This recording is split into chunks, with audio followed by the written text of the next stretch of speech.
Hello dear students, last આપણે વાત કરી તે પ્રમાણે લાસ્ટ લેક્ચર્સમાં આપણે સ્પેશિયલ ક્વેશ્ચન જોયું તો એક અને આપણી કમ્પ્લીટ કરી હતી વેલ્યુએશન. તો આજે આપણે એક ક્વેશ્ચન જે સ્પેશિયલ ટાઈપના છે, એટલે કે અલગ ક્વેશ્ચન છે નોર્મલ શું અને આપણું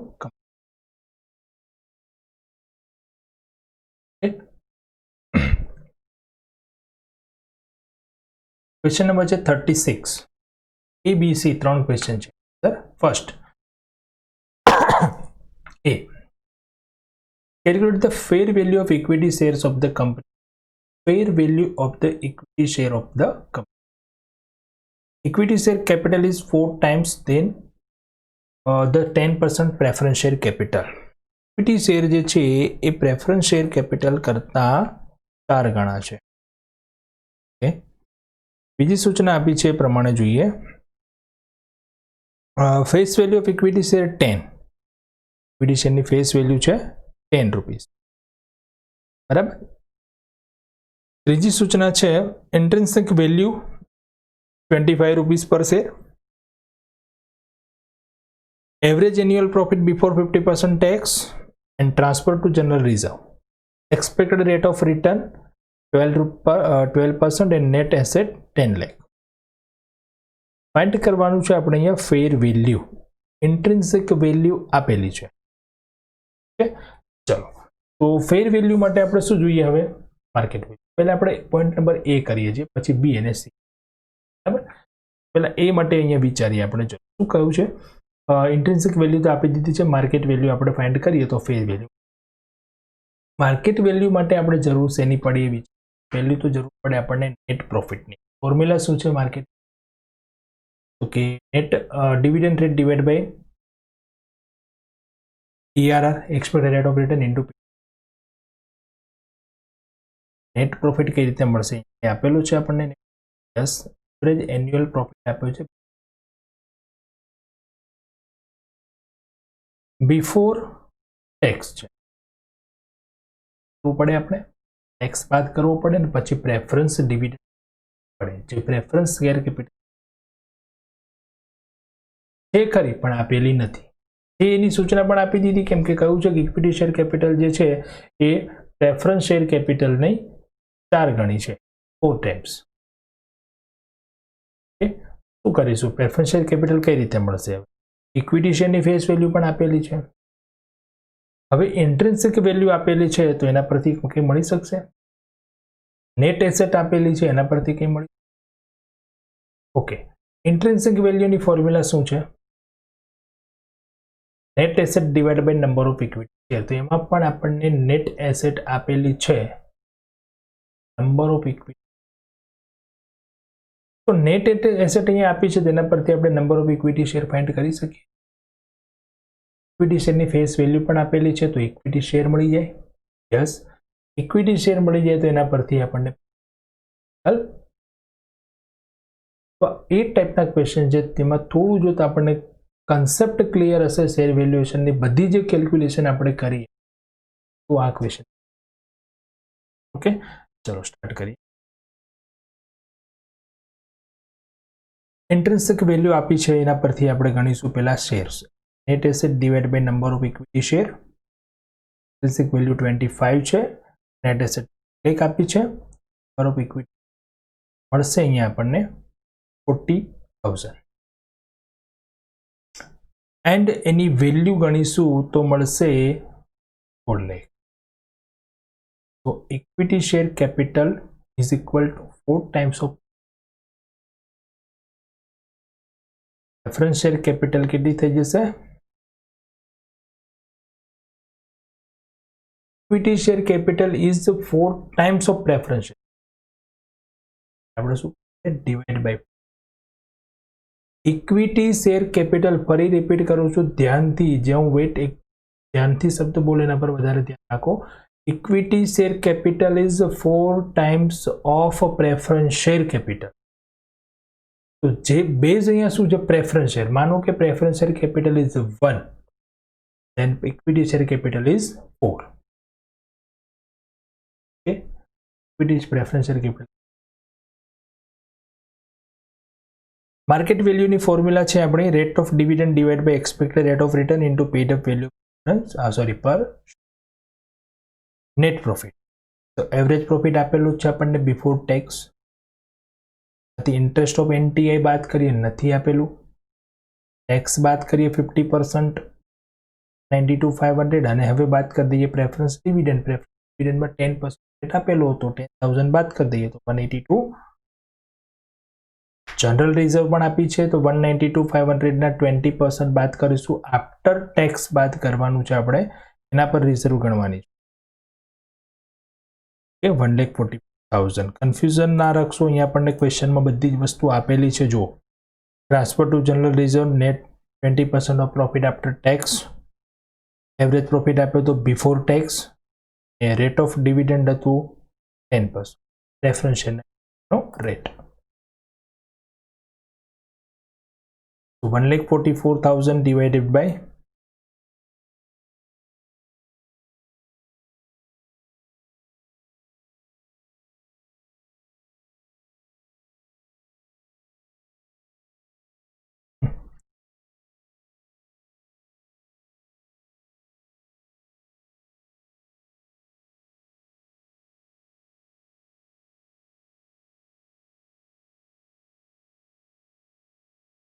4 net profit rate dividend rate ની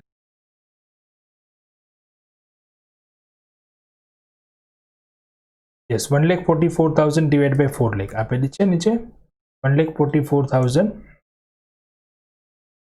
divided by share capital હતી 4 lakh into 100 તો dividend rate આવે છે 36, expected rate હતો 20%, 30 રૂપીસ મળશે માર્કેટ વેલ્યુ. ફેર વેલ્યુ ગણી દઈએ 25 plus 30 divided by 2 20 point. okay, ચલો 36B જોઈએ, બટ પહેલા ક્વેશ્ચન જોઈ લઈએ. 36 calculate the intrinsic value of the equity share of the company.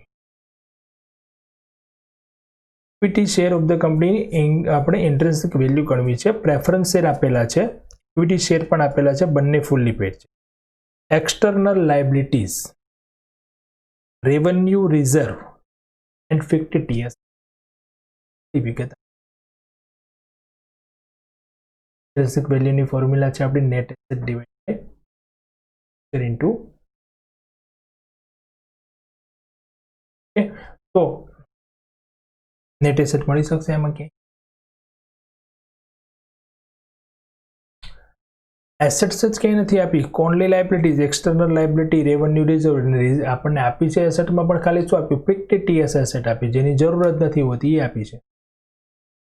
હોય તો પણ આપણે ફિક્સ્ડ ટીએસ એસેટ ધ્યાનમાં લેતા તો કઈ રીતે આપણે અહીંયાથી એસેટ મળી? જો બેલેન્સ શીટ આપી હોય તો બધી વસ્તુ ક્લિયર છે, પણ જ્યારે આવી ઇન્ફોર્મેશન આપી હોય તો થોડું તમારે અહીંયા કોમન સેન્સ યુઝ કરવી પડે. અને એ પ્રમાણે જો જોઈએ તો આપણને બેલેન્સ શીટ વિચારીએ તો બેલેન્સ શીટમાં બંને સાઈડનું ટોટલ ઇક્વલ હોય, જેટલી એસેટ હોય એટલી લાયબિલિટીઝ હોય. હવે એસેટ્સમાં શું હોય? ફિક્સ એસેટ હોય, કરંટ એસેટ હોય અને fixed TS asset. Fixed TS asset આપણે ધ્યાનમાં લેતા નથી. લાયબિલિટી સાઇડ શું હોય? તો લાયબિલિટી સાઇડ ઇક્વિટી શેર હોય, પ્રેફરન્સ શેર હોય, કરંટ લાયબિલિટી હોય, લોંગ ટર્મ લાયબિલિટીઝ હોય અને રિઝર્વ હોય. તો રિઝર્વ અને કેપિટલ એ સિવાયની બધી લાયબિલિટીઝ આપણે લઈએ છીએ સામાન્ય બાજુથી. એસેટ્સ લઈએ છીએ, એસેટ્સમાંથી લાયબિલિટી માઇનસ કરીએ આપણને નેટ એસેટ મળે. નેટ એસેટમાંથી પ્રેફરન્સ શેર બાદ કરીએ આપણને કેપિટલ. પણ અહીંયા આપણે પ્રેફરન્સ શેર કેપિટલ બાદ કરવાની પ્રેફરન્સ શેર કેપિટલ બાદ કરીને આપણે જે કેપિટલ એમ્પ્લોયડ ફાઇન્ડ કરીશું એ કેપિટલ એમ્પ્લોયડ જ આપણા માટે નેટ એસેટ થઈ જશે. બીકોઝ ક્યાંય ગુડવિલની કોઈ ઇન્ફોર્મેશન નથી, કોઈ non trade investment, trade investment એવું છે નહીં. તો જુઓ અહીંયા ધ્યાનથી, એસેટ્સ નથી આપી પણ લાયબિલિટી સાઇડની બધી વિગત આપેલી છે. ઇક્વિટી શેર આપેલા છે, નંબર ઓફ શેર આપેલા છે, એની ફેસ વેલ્યુ આપેલી છે, પ્રેફરન્સ શેર છે એની ફેસ વેલ્યુ આપેલી છે, કેપિટલ થઈ ગઈ, રિઝર્વ આપેલી છે અને લાયબિલિટીઝ. લાયબિલિટી સાઇડનું ટોટલ થઈ ગયું ને, એટલું જ ટોટલ કોનું હોય? એસેટ્સ. એમાંથી આ ફિક્સ્ડ ટીએસ એસેટ શું કરી દેવાની અને જે એસેટનું ટોટલ આવે એમાંથી માઇનસ કરી દઈશું આપણે આપણી એક્સટર્નલ લાયબિલિટી. ઓકે, ચલો કેલ્ક્યુલેટ કરીએ એટલે થોડું ક્લિયર થાય. બસ મારું સમજાવવાનું રીઝન એ છે કે આટલું વિચારશો તો આ ટાઈપના ક્વેશ્ચન સોલ્વ કરી શકો. 6% preference share capital, equity share capital, liabilities, બધી વિગત પહેલા હું લખી દઉં છું અહીંયા. રિઝર્વ 50 TS એસેટ, આટલી વિગત આપો. હવે નેટ એસેટની ફોર્મ્યુલા હું ડાયરેક્ટ અહીંયા કેલ્ક્યુલેશન કરું છું. બેલેન્સ શીટ બનાવીને કરવું હોય તો પણ થઈ શકે, બરાબર છે, બટ સિમ્પલ છે. અહીંયા થોડીક જ વિગત છે તો આપણે ફોર્મ્યુલા દ્વારા પણ કન્સેપ્ટ દ્વારા પણ કરી શકીએ. Total asset minus total liability. પણ ટોટલ એસેટ એટલે શું? Share capital plus reserve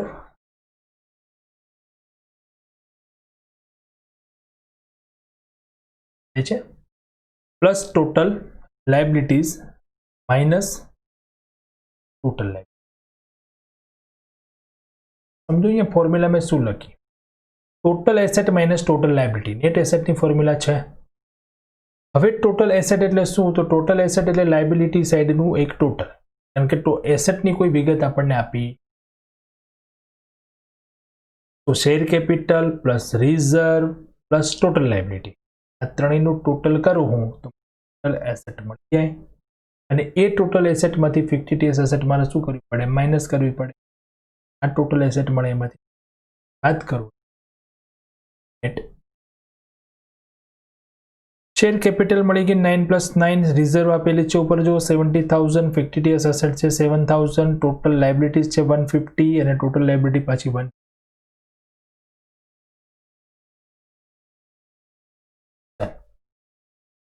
balance sheet બનાવીને પણ આ ગણતરી કરી શકાય. બરાબર, બેલેન્સ શીટ બનાવો તો લાયબિલિટી સાઈડ લાયબિલિટી લખો, એસેટ સાઈડ એસેટ લખો, ડિફરન્સ આવશે એ ટોટલ એસેટ મળશે, એટલે કે ફિક્સ એસેટ ને કરંટ એસેટ મળશે. પછી એમાંથી લાયબિલિટી બાદ કરો તો પણ આ જ મળશે. એ પણ ફાઇન્ડ કરી શકાય. ઓકે, પણ ક્લિયર થાય તો શું નથી, બાકી બેલેન્સ શીટ બનાવી લો. Capital employed, net asset minus preference 1863 - 9 એટલે કે 960 આપણી કેપિટલ એમ્પ્લોયડ. શું ગણવાનું હતું આપણને ક્વેશ્ચનમાં? કઈ વેલ્યુ ફાઇન્ડ કરવાની હતી? Intrinsic value.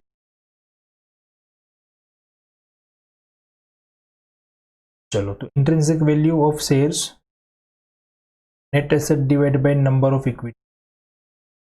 Net asset 963, number of આપેલા 1000, 10.70. અહીંયા નેટ એસેટમાં આપણે goodwill, non trade investment, calls કંઈ જરૂર નથી. શેર્સ કેવા છે? Fully paid. NTI no information, goodwill not information.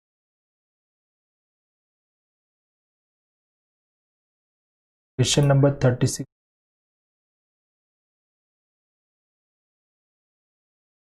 Calculate the market value of the equity share of the company. 50,000 equity share of 10 each at rupees 8 paid up. Average profit before 50% tax. Transfer to general reserve. Normal rate of return in similar companies, but expected rate of. ગણતરી કરવી છે આપણે market વેલ્યુની. Share capital આપી છે પણ partly pad છે, average profit છે બિફોર ટેક્સ છે, રિઝર્વ આપેલી છે આપણે 36 ટ્રાન્સફર કરવાની છે અને એક્સટર્નલ રેટ ઓફ રિટર્ન આપેલો છે 10%. માર્કેટ વેલ્યુમાં શું જોઈએ આપણે? ફોર્મ્યુલા જોઈએ આપણે, dividend rate divide by R. Dividend rate માટે આપણે જોઈએ average profit net profit divide by paid up capital આપેલું છે, રિઝર્વ પણ આપેલું છે ને. ક્લિયર છે બધું?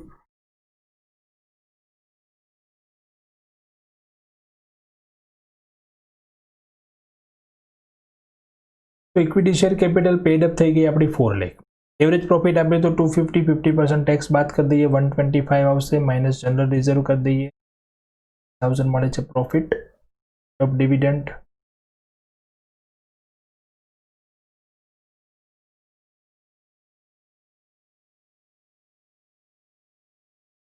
Market value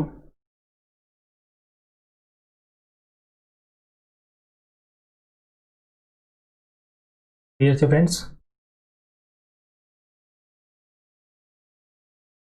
Now the last question of this chapter is sum number 40.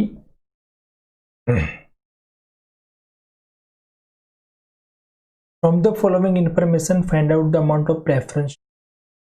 Find out the amount of preference ચાલો પ્રેફરન્સ શેર કેપિટલ કરવાની, એસેટ્સ આપી છે, લાયબિલિટીઝ આપી છે, આપ્યું છે એ પણ 80 છે, ઇન્ટ્રિન્સિક વેલ્યુ છે 100, Meera limited share capitalise under, sorry પેલા એ કરીએ આપણે પછી, બરાબર છે, ઇન્ટ્રિન્સિક વેલ્યુ આપી છે, ઇક્વિટી શેર છે, લાયબિલિટી અને એસેટ છે.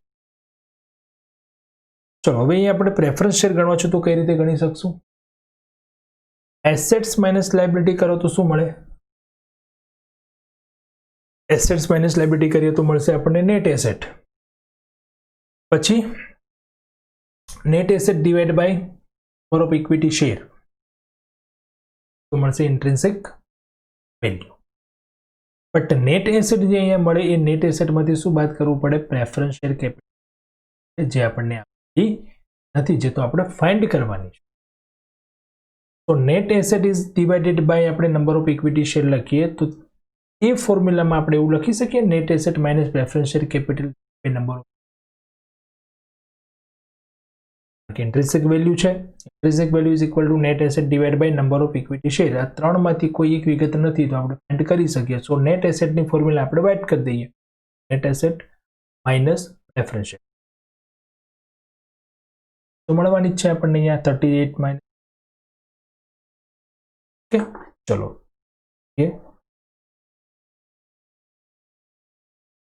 ઇન્ટ્રિન્સિક વેલ્યુ આપી છે એની ફોર્મ્યુલા લખીશું, એના પરથી જ આપણને પ્રેફરન્સ શેર મળશે. અહીંયા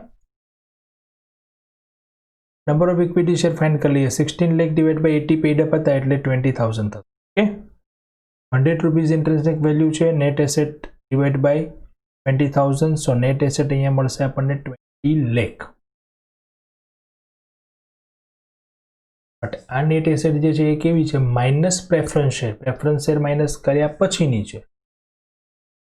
આપણી પાસે ફોર્મ્યુલા છે આવી, જો capital employed is equal two total asset minus preference share capital. 38,60,000 minus 12,60,000 minus preference share cap, 26 lakh minus preference share cap. Asset is equal to capital employed plus goodwill plus NTI plus call, જે આપણે ગણીએ માટે share value છે. પહેલા છે આપણને 20 lakh, capital employed મળી આપણને 26 lakh, capital plus goodwill 0, NTI ની કોઈ 0, કોલ 4 લાખ. પેડ શેર છે, બાકીનો કહી શકીએ 20 રૂપીઝ બાકી છે તો 20 lakh is equal two 30 lakh minus preference share capital, so preference share capital 10. Formula જો દિમાગમાં ક્લિયર હશે ને, આરામથી આપણે ગમે તે ક્વેશ્ચન ગમે તે રીતે ક્યાંયથી મરોડીને પૂછે, ફોર્મ્યુલા બધી કમ્પ્લીટ હોવી જોઈએ. કેલ્ક્યુલેશન શા માટે કરો છો એ આપણને ગણતરી ફાઇન્ડ આખું એક પિક્ચર ફાઇન્ડ નથી કરી દેવાનું, સ્ટેપ નંબર આ માટે ગણો છો. રીઝન ગમે ત્યાંથી ક્વેશ્ચન પૂછે, આવા ક્વેશ્ચન કરશો તો શું છે કે કન્સેપ્ટ આપણો જે વધારે ક્લિયર થશે. આ ટાઈપના ક્વેશ્ચન જ આપણને ગમે આ જે રિસેન્ટલી ક્વેશ્ચન 2009. ઓકે ચાલો ક્વેશ્ચન નંબર બી જોઈએ, 42B. Sorry friends. Meera limited share capital is under A, B, C, ત્રણ ટાઈપના equity share capital, equity share આપેલી છે. આમાં A 100 છે fully paid, B 180 rupees paid, C 100 રૂપીઝનો share 50 rupees paid. Method number કઈ આવશે? ત્રણ ટાઈપના શેર છે, બધાની ફેસ વેલ્યુ સરખી છે. Total paid up capital plus reserve plus creditor. Average profit of the company after tax 1,80,500. In such type of business, the expected rate of return is 12%.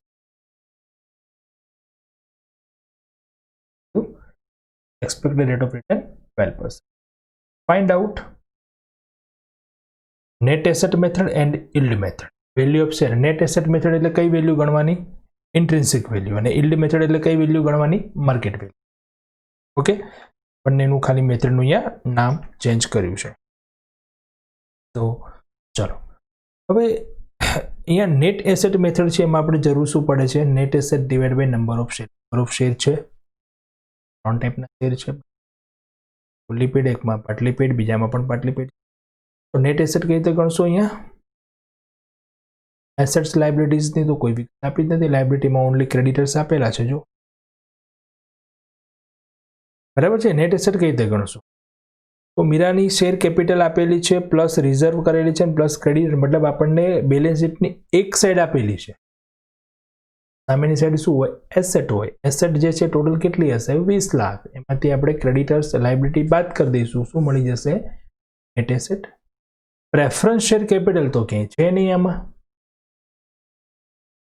જે net asset મળશે એ જ શું થઈ જશે આપણી કેપિટલ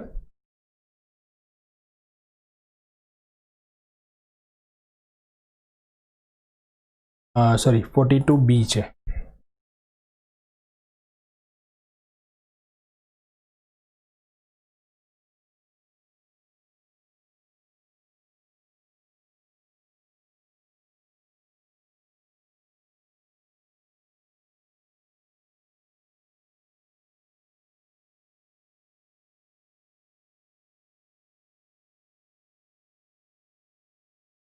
યસ કમ્પ્લીટ કરીએ પહેલા જો અહીંયા કેપિટલ એમ્પ્લોયડ ઉપરની કેલ્ક્યુલેશન પછી જો પહેલા કેપિટલ એમ્પ્લોયડથી જે ફોર્મ્યુલા લખીએ ધ્યાનથી જુઓ capital employed is equal two total asset minus total liability minus preference share capital total asset એટલે જે આપણને ટોટલ અહીંયા આપેલું છે જો આ જે ટોટલ છે એમાં શું છે શેર કેપિટલ છે રિઝર્વ છે અને ક્રેડિટર છે તો બેલેન્સ શીટની લાયબિલિટી સાઈડનું ટોટલ થયું કે નહીં તો જેટલી લાયબિલિટી એટલું સામે એસેટ હોય તો ટોટલ એસેટ થઈ ગઈ માઇનસ એમાંથી લાયબિલિટીમાં ઓનલી શું છે ક્રેડિટર અને પ્રેફરન્સ શેર કેપિટલ આપેલ નથી મતલબ 0 છે તો 18,54,000 થઈ ગઈ કેપિટલ એમ્પ્લોયડ હવે કેપિટલ એમ્પ્લોયડમાં ગુડવિલ પ્લસ કરો એનટીઆઈ પ્લસ કરો અને કોલ એડ પ્લસ કરો તો શું થઈ જાય આપણી નેટ એસેટ ગુડવિલ નથી એનટીઆઈ પણ નથી કોલ છે એ કોલ આપણે અહીંયા મળશે આવી રીતે 136 and 20 કઈ રીતે મળ્યા 120 આ તો ફુલ્લી પેડ છે 6,800 into 20 અનપેડ છે 6,400 into 50 અને બંનેનું શું કરી દો કોલ્સ મળી જશે 23,10,000 ઓકે પછી ગણતરી કરી લો અહીંયા 21,000 શેર્સ આપેલા છે ટોટલ 110 બધાની ફેસ વેલ્યુ સરખી છે એટલે આપણે અહીંયા નેટ એસેટના ભાગ પાડવાની જરૂર નથી ડાયરેક્ટ એ 110 આવશે બી માં 20 રૂપીઝ અનપેડ છે તો 90 અને સી માં 50 અનપેડ છે તો 60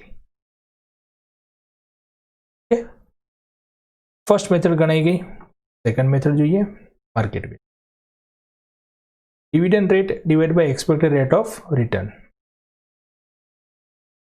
ડિવિડન્ડ રેટ કઈ રીતે ગણશો ચલો net profit divide by share capital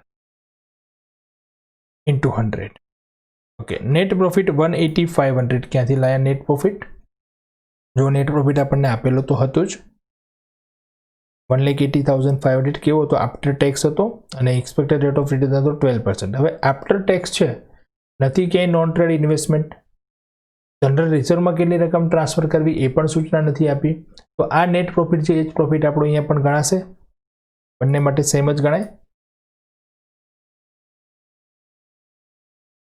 16,44,000 capital paid up આપેલી છે ઇન્ટુ 100 તો રેટ મળશે આપણને 10.98 બધામાં સરખું આવશે 10.98 10.90 ખાલી અહીંયા ચેન્જ થશે પહેલામાં 100 રૂપીઝ પેડ અપ હતા બીજામાં 80 રૂપીઝ 50 રૂપીઝ 1.5 73.20 અને 45.70 ઓકે તો અહીંયા આપણું આ ચેપ્ટર ફિનિશ થાય છે કવર થઈ ગયા બધા ટાઈપના ક્વેશ્ચન બરાબર આ સિવાય કોઈ પણ ક્વેશ્ચન તમે કરો ક્યાંય ક્વેરી હોય તો તમે મને પૂછી શકો છો નો ડાઉટ અહીંયા આપ્યો છે મેં તમને સ્ક્રીન પર વોટ્સએપ દ્વારા પૂછી શકો છો ક્વેશ્ચન કોઈ બી તમને ક્યાંય ક્વેરી હોય તો બાકી મેં જેટલા ક્વેશ્ચન કરાય એટલા ક્વેશ્ચન તમે પર રિપીટ તો આ સાથે આપણું કોર્પોરેટ એકાઉન્ટની અંદર આપણા 2 યુનિટ્સ કમ્પ્લીટ થયા ફર્સ્ટ ગુડવિલ અકાઉન્ટ્સ સર જોડે તમે કમ્પ્લીટ કર્યું નેક્સ્ટ આપણે વેલ્યુએશન હવે આપણા આ સબ્જેક્ટમાં 2 યુનિટ હજુ બાકી રહ્યા, લિક્વિડેટર્સ અકાઉન્ટ એન્ડ બેંક અકાઉન્ટ. અને ટેક્સેશનમાં આપણા 2 ચેપ્ટર બાકી, સેલરી ઇન્કમ અને હાઉસ પ્રોપર્ટી. એક્ઝામ ખૂબ જ ઠીક છે, ડેટ્સ લીધી છે, બટ તમારે બાકીના કોર્સની ટેન્શન નથી લેવાનું. બાકીનો કોર્સ એ મારા પ્લાનિંગ પ્રમાણે before exam we are the complete. But તમે જે અત્યાર સુધી ચાલેલું છે એના પર તમારે કરી અને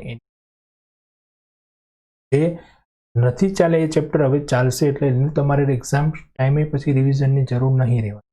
જે અગાઉ ચાલી ગયા છે એનું ખાસ રિવિઝન, જે બાકી છે એનું ટેન્શન અમારા પર છોડી દો, તમે ના લેશો, એ કમ્પ્લીટ થઈ જ જશે. ઓકે, બિફોર એક્ઝામ કમ્પ્લીટ થશે. તો જે ચાલી ગયા છે ચેપ્ટર એનું રિવિઝન ખાસ કરો, એ તૈયારી કરો. અત્યારે જે કન્ટિન્યુ છે એની તૈયારી કરો. જે બાકી છે તો એક્ઝામ ટાઈમે થઈ જવાના છે તો એનું તમારે રિવિઝન નહીં કરવાની જરૂર પડે, કેમ કે કન્ટિન્યુ હશે, એક્ઝામ ટાઈમે જ ચાલતા હશે. તો ઓકે, તો એ પ્રમાણે તૈયારી કરશો. ચલો નેક્સ્ટ લેક્ચરમાં મળીશું, નવું ચેપ્ટર સ્ટાર્ટ કરીશું આપણે, liquidators account. Friends, bye and have a good day. Thank you.